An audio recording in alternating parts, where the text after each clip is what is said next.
Saudara-saudara, kita maklum bahwa sholat merupakan sarana yang paling efektif untuk mendekatkan manusia kepada Allah. Makin dekat manusia dengan Allah, makin tidak senang iblis dan setan. Karena itu segala macam cara mereka berusaha mengaduk-ngaduk sholat kita. Dan sesungguhnya, jikalau kita mengerjakan sholat, itu kan targetnya cuma dua. Pertama, agar sholat kita itu sah.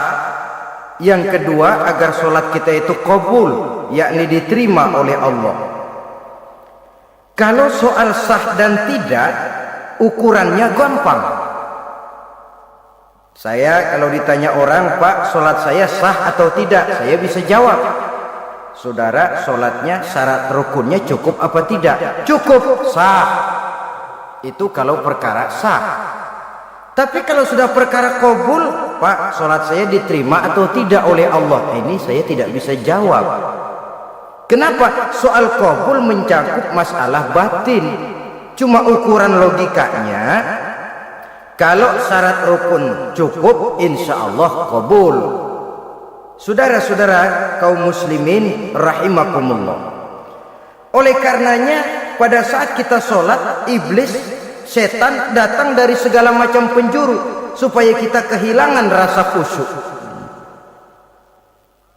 Apalagi kalau kita jadi imam yang gerak kita, bacaan kita dilihat, didengar, disaksikan oleh orang banyak. Digodanya gerakan kita, dibolak-baliknya hati kita, supaya di dalam sholat itu banyak yang kita ingat, hal-hal yang tidak ada hubungannya dengan sholat. Kadang-kadang belum sholat kita ribut nyari pulpen, nggak ketemu. Begitu takbir ingat pulpen di atas lemari, mulai goncang lagi niat kita sholat. Kadang-kadang kalau hati tidak bisa dipermainkan, iblis berbisik lagi. Gerakan kita dalam sholat tidak mencerminkan kekhusyuan. Kalau gerak juga ternyata masih bisa khusyuk. Bacaan kita dibuatnya kita seperti dikejar-kejar waktu. Sholat isya misalnya, dengan cara kilat khusus, super singkat. Saya katakan tadi, apalagi kalau kita jadi imam, iblis mudah mendatangkan penyakit riya. Karena mengimami orang banyak, lalu supaya dikira alim, dibuatlah sholatnya itu mantep-mantep. Surahnya dicari yang panjang-panjang, paling pendek sabbihis sama wadduha. Tapi kalau sudah sholat sendirian, cukup inna a'toinakal kautsar sama qul huwallahu ahad. Kayaknya khusyuk bukan main. Kalau imam, bahasanya dipaseh-pasehin kayak orang 16 tahun di Mekah. Usolli fardhol maghribi salasa raka'atin. Saudara-saudara kaum muslimin yang berbahagia, oleh karena sholat merupakan sarana yang paling efektif untuk mendekatkan diri dengan Allah, maka orang yang khusyuk di dalam sholatnya merupakan musuh utama daripada iblis. Sekarang bagaimana bisa khusyuk caranya? Kalau khusyuk 100%, rasa-rasanya sulit. Untuk sampai ke arah sana orang memerlukan tahapan. Kepada Imam Ali karramallahu wajhah, baginda Nabi pernah memberikan satu tes. Ali, saya ya Rasul, kalau kau bisa sholat 2 rakaat saja dengan khusyuk, aku kasih hadiah sorban. Baik ya Rasul. Sembayang Imam Ali 2 rakaat, selesai sholat, assalamualaikum, wassalamualaikum. Rasul bertanya, yang mana sorbannya Li? Tanpa nengok, Imam Ali menjawab, yang hijau ya Rasul. Setelah menjawab yang hijau, Rasul berkata, kamu tidak khusyuk Li. Kenapa? Soalnya tadi waktu sembayang mikirin, nanti kalau ditawarin sorban pilih yang hijau aja ah. Sehingga begitu ditanya, refleks menjawab, yang mana nih? Yang hijau saja ya Rasul. Oleh karena itu, menurut Al-Imam Nawawi, pada tingkatan yang paling sederhana sudah sampai ke tingkat khusyuk asal pada waktu takbiratul ihram ingat kepada Allah. Tapi jangan lupa, itu tangga pertama. Jangan ada fatwa begini lalu aman. Yang penting kan takbirnya ingat Tuhan, belasononya mau kemana kek. Bukan itu. Itu pada tingkatan pertama sudah sah dipandang khusyuk solatnya orang awam asal pada waktu takbiratul ihram dia ingat kepada Allah. Tetapi harus terus berusaha agar sepanjang solat dia ingat kepada Allah. Caranya bagaimana? Pertama, menanamkan diri bahwa pada saat kita sedang mengerjakan sholat, yang lain tidak ada kecuali Allah. Yang kedua, berusaha memahami apa yang kita baca. Sehingga pada saat kita sujud, subhana rabbiyal a'la wa bihamdih, terbayang kemahasucian Allah, kemahatinggian Allah. Sehingga hati tidak mengembara, mulut berucap, hati mengikuti apa yang diucapkan. Yang kadang-kadang membuat hati kita jalan-jalan, badan di masjid, badan takbir, badan ruku, tapi hati di pasar, hati di kantor, hati di pabrik. Karena yang kita ucapkan tidak berakar di hati. Yang kita baca kita nggak tahu artinya. Sangat boleh jadi hati lalu mengembara kemana-mana. Jadi untuk menopang kekhusyuan ini, cara yang paling efektif, pertama, tidak ada yang lain pada waktu kita sholat kecuali Allah. Yang kedua, berusaha memahami apa yang kita baca. Dikala kita sujud dikala kita duduk di antara dua sujud, Rabbighfirli, ya Allah ampuni dosa saya, warhamni, kasihani saya, dan selanjutnya. Mulut membaca, hati mengikuti. Dengan mengikuti, hati tidak terlalu mengembara, ada tempat dia kembali. Saudara-saudara kaum muslimin rahimakumullah. Itu yang kelima. Yang keenam, yang menjadi musuh iblis, mukminun nasih. Orang mukmin yang suka memberikan nasihat. Orang mukmin yang suka memberikan petunjuk. Termasuk juru-juru dakwah, para mubaligh itu merupakan musuh utama iblis. Kenapa? Tiap hari iblis kampanye.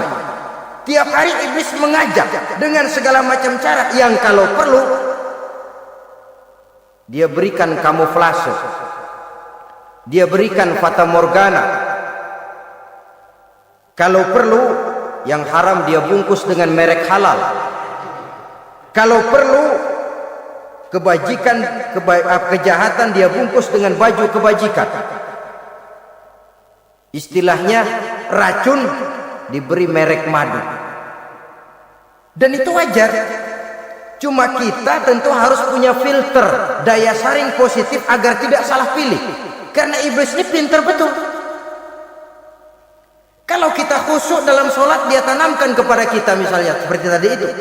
Sholatmu memang hebat, khusyuk. Di kampung ini tidak ada orang yang sholatnya seperti kamu. Tertanam itu dalam hati kita, timbul ujub. Akhirnya iya, gue lihat di kampus ini kagak ada yang sembayangnya kayak gua. Nah, sudah masuk iblis.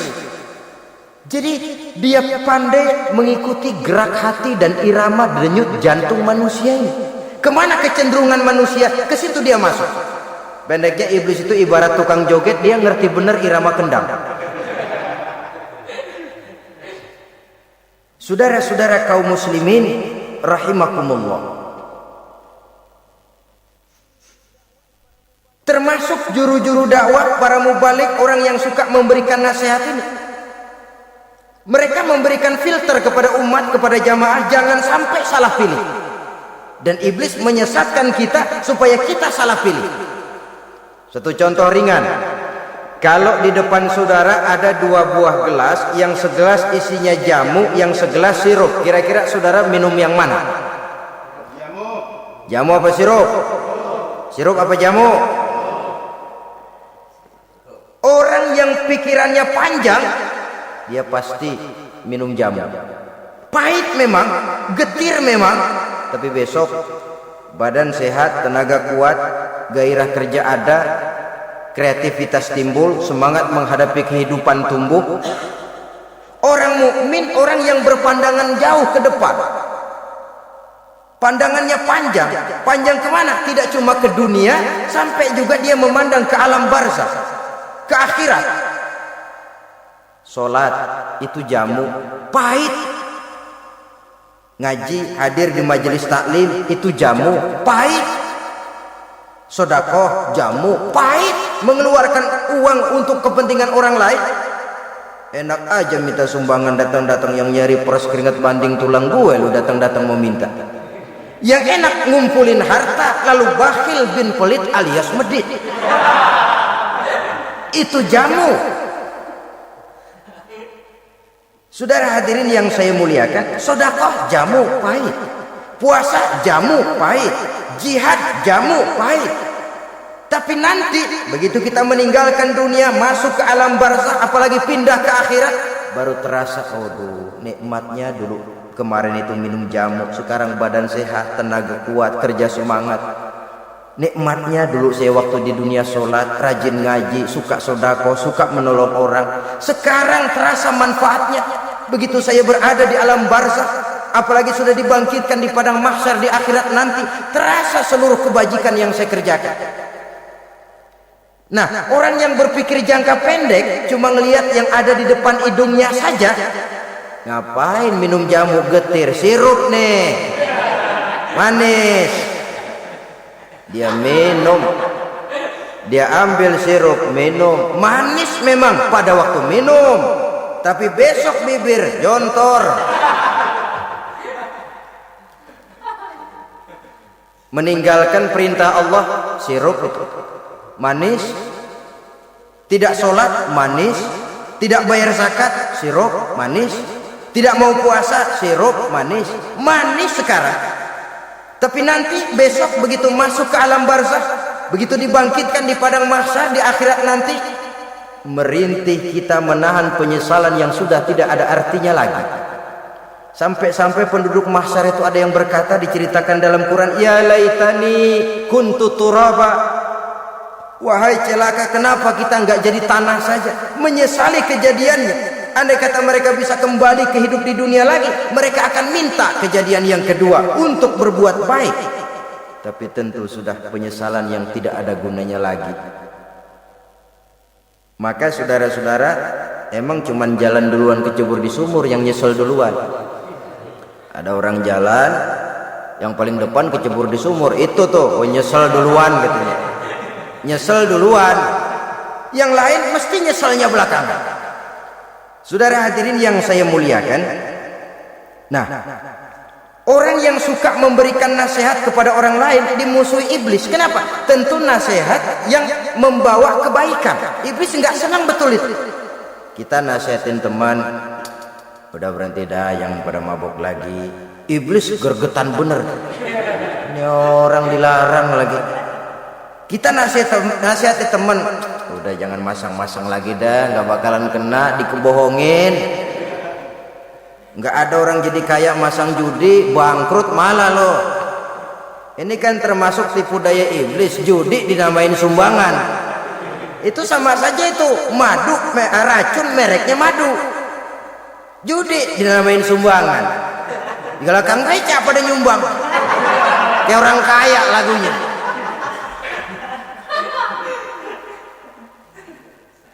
Saudara-saudara kaum muslimin rahimakumullah, adalah kewajiban kita memang untuk tawasau bil haq, saling nasihat menasihati. Setiap kita juru dakwah, setiap kita wajib menyampaikan apa yang sudah kita tahu kepada orang yang belum atau kurang tahu. Saudara yang bisa bismillah wajib mendakwahkan bismillah itu kepada orang yang belum tahu bismillah.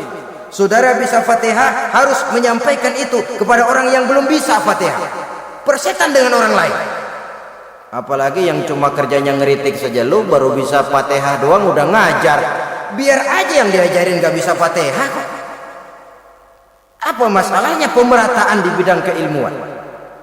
Sebab memang biasa penonton itu selalu lebih pandai menilai, kayaknya lebih pintar dari yang main. Sama saja orang nonton bola ngomel melulu, padahal dia sendiri belum tentu bisa main. Dengerin orang pidato pun begitu. Monten bisa. Wah, kalau dia yang pidato 1 jam kayak semenit. Tapi kalau si Ano tuh kita udah pegel belum juga mau berhenti. Monten bisa. Coba dia suruh pidato udah 1/4 jam masih ama ba'du. Apa mau dibilang ama ba'du?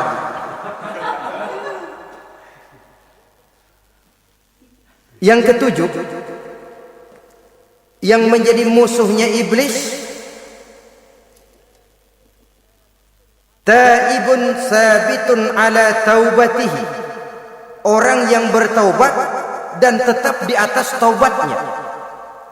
Secara jujur, tidak ada manusia yang tidak punya salah, dan orang yang baik memang bukan orang yang tidak punya salah. Karena tidak ada orang yang tidak punya salah.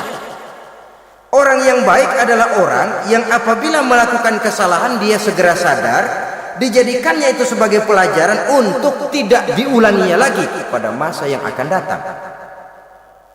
Biasanya kita menghakimi orang pintar, kita nggak merasa bahwa kita juga punya kesalahan. Kalau kita ngelihat maling ayam kita teriak, padahal kita nyolong kambing. Lebih besar dari si maling ayam, merasa diri lebih benar dari yang lain, padahal kita lebih kotor dan lebih jelek. Hilang sifat introspeksinya. Yang kita musuhi, yang kita caci maki, tahu-tahu kita sendiri yang melakukannya. Saudara-saudara kaum muslimin, orang yang bertaubat dan tetap dalam taubatnya stabil, itu musuh iblis. Apa ada orang yang taubatnya nggak tetap? Ada. Yang istilah kita taubat sambal namanya. Kalau dia makan sambal kepedesan, taubat makan sambal. Besok mau makan kagak ada sambal, ngomel. Mana sambal? Kemarin udah taubat, sekarang mana sambal? Ini taubat yang namanya taubat sambal. Istighfar, istighfar, nyolong lagi, istighfar lagi, besok nyolong lagi, istighfar lagi. Itu taubat yang tidak tetap namanya. Allah Maha Pengasih dan Penyayang dengan segala kebesarannya. Ia akan memaafkan segala perbuatan yang bersifat salah dari hamba-hambanya. Cuma manusia kadang-kadang yang tidak mau memaafkan dirinya sendiri. Amat dungu manusia macam ini, membiarkan dirinya hanyut berlarut dalam lembah dosa, sementara dia diberikan umur tidak digunakannya untuk bertaubat. Innallaha yaqbalu taubatal abdi ma lam yugharghir. Allah senantiasa akan menerima taubat seorang hamba sepanjang nafasnya belum sampai di tenggorokan. Kalau nafas sudah sampai di tenggorokan baru berniat taubat, kasih terlambat. Kayak Fir'aun. Fir'aun itu begitu ditenggelamkan di lautan merah, udah cengap-cengap mau mampus, baru ngomong dalam sekaratnya, amantu bi Rabbi Musa wa Harun. Kalau begini mah saya juga percaya sama Tuhannya Musa. Udah sekarat baru mau taubat, malaikat maut gemes banget dilelepin, mati.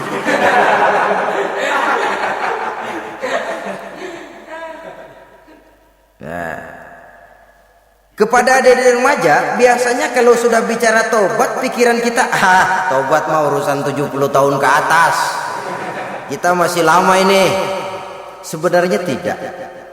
Masalah taubat adalah masalah salah dan dosa. Masalah salah dan dosa adalah masalah manusia. Sejak dia akil balik sampai ajal datang berenggut nyawa. Hidup ini tidak selalu berjalan mulus. Hidup ini tidak selalu berjalan di atas kertas putih. Kadang kita tersilap, kadang kita tersalah, kadang situasi dan kondisi menyebabkan kita berbuat lain dari yang seharusnya. Itu kehidupan, silih berganti. Oleh karenanya pesan Nabi, wa atbi'i sayyi'atal hasanah, perbuatan salah ikuti dengan kebajikan, dosa iringi dengan taubat. Jangan nunggu, saya untuk taubat takut nanti bikin lagi. Nah, ini namanya punya harapan mau bikin lagi. Nanti aja dah kalau tua-tuaan. Saudara, kalau dosa itu ditumpuk, itu sama saja kotoran yang menodai hati. Kalau kotoran nggak rajin kita bersihin, dia akan berkarat. Dan kalau sudah berkarat, sudah sulit untuk dibersihkan. Itu makna ungkapan Imamul Ghazali, hati manusia sebening kaca. Lapisan dosa yang dia kerjakan adalah debu yang menutupi jernihnya kaca. Orang yang bersih dari dosa, dekat dengan Allah, hatinya jernih seperti kaca. Dari hati yang jernih, radarnya kontak kepada Allah, sinyalnya nyambung channelnya itu. Getarannya hebat. Wajar kalau lalu dia bisa tahu apa yang besok akan terjadi, diberitahu oleh Allah, yang namanya ilmu laduni itu.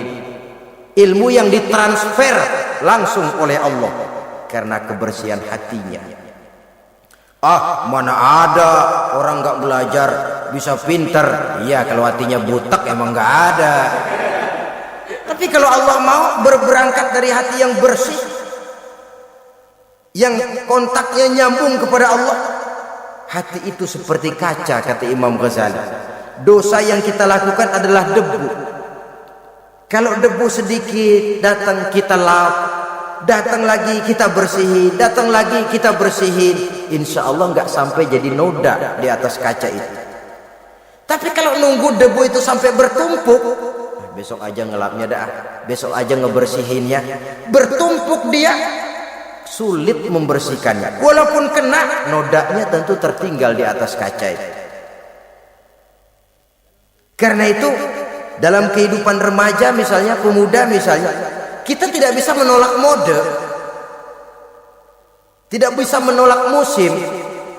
Modenya disco, modenya breakdance, modenya joget, modenya jaipongan, mode pada waktunya habis, ya habis. Tapi bagaimanapun dia akan punya dampak, memberikan bekas dalam membentuk kepribadian. Dan ini efek yang tidak kita inginkan. Efeknya bukan modenya itu. Jadi oleh karenanya saudara-saudara, masalah taubat bukan masalah 70 tahun ke atas, tapi masalah manusia sejak dia akil balik sampai ajal datang merenggut nyawa. Sepanjang nafas belum sampai di kerongkongan, Allah akan menerima taubat seorang hamba. Bahkan dalam hadis qudsi Allah menyatakan, "Lau amiltumul khotoya hatta mala'atis sama thumma nadimtum fataballahu alaikum." Kalaupun kamu berbuat dosa sampai penuh langit dengan dosamu, kemudian kamu bertaubat dan menyesal, Allah pasti akan menerima taubatmu. Jadi orang yang taubat dengan sebenarnya dan tetap dalam taubatnya itu musuh iblis. Tapi orang yang taubatnya angin-anginan, iblis demen banget.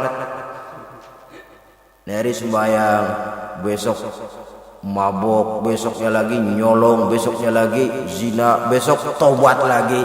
Kata iblis, surat iya lu gocet dah Tuhan.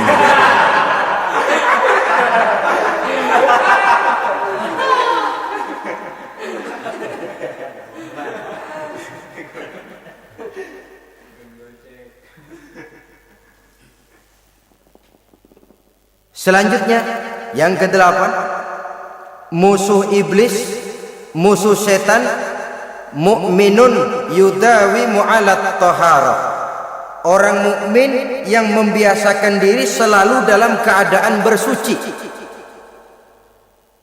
baik dari hadas kecil, lebih-lebih dari hadas besar.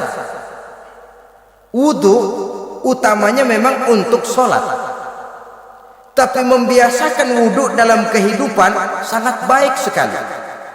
Mau ke kantor wudu dulu, mau ke pasar wudu dulu, mau ngajar wudu dulu. Apa sebabnya? Karena dalam keadaan suci, orang ada sikap memelihara kesuciannya. Kalau kita naik PPD pagi-pagi gelantungan, kalau punya wudu, hati-hati kesenggol perempuan juga sayang sama wudu. Tapi kalau nggak punya wudu, jangan kesenggol, kita nyeruduk. Ada semacam sikap apik di dalam kehidupan ini. Karena itu biasakan wudu untuk menjaga kebersihan diri, kebersihan zahir, kebersihan batin, belum lagi kemanfaatan di akhirat. Sebab kata Nabi, "Inna ummati ya'tuna yaumal qiyamah ghurran muhajjalin min atharil wudu. Umatku di akhirat nanti akan datang menghadap Allah dengan muka berseri-seri, bersinar-sinar dari sebab sering wudu. Sehingga tidak usah mengaku pun Rasul akan memanggil karena muka yang sering tersentuh air wudu ini. Mu'minun yudawimu ala tahara. Orang mukmin yang selalu membiasakan diri berada dalam keadaan suci, berwudu. Kita lihat ajaran wudu ya.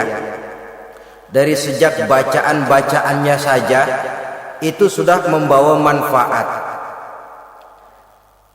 Lalu dari segi bahwa kita manusia sering tersilap melakukan dosa-dosa kecil. Dosa-dosa kecil itu oleh air wudu dia rontok. Tangan kita suka colak-colek pada saat membasuh dua tangan. Allahumma inni as'alukal yumna wal barakah wa a'udzubika minasyu'mi wal halakah. Dosa yang ada di tangan itu rontok. Mata kita suka pelatat-pelotot, enggak karu-karuan pada saat membasuh muka. Nawaitu raf'al hadasil asghar. Dosa yang ada di mata rontok dari segi pembersihan batin. Belum lagi dari segi pembersihan zahir. Sehari semalam kalau 5 kali saja kita terkena air wudu, itu sudah menjaga kesehatan dan kebersihan. Saudara-saudara kaum muslimin rahimakumullah. Yang kesembilan, orang yang menjadi musuh iblis yaitu mutawarra'un anil haram. Orang yang memelihara diri dari yang diharamkan oleh Allah. Terpelihara dirinya, terpelihara yang dimakannya, yang diminumnya dari jenis-jenis yang haram, baik sedikit maupun banyak. Jangan cuma teriak haram waktu sedikit tapi giliran banyak halal. Sama saja orang dikasih tahu, itu ada cerita anak-anak, Pak Haji punya anak main judi, dikasih tahu, Pak, anak bapak main judi, astagfirullah katanya. Tapi menang Pak, alhamdulillah.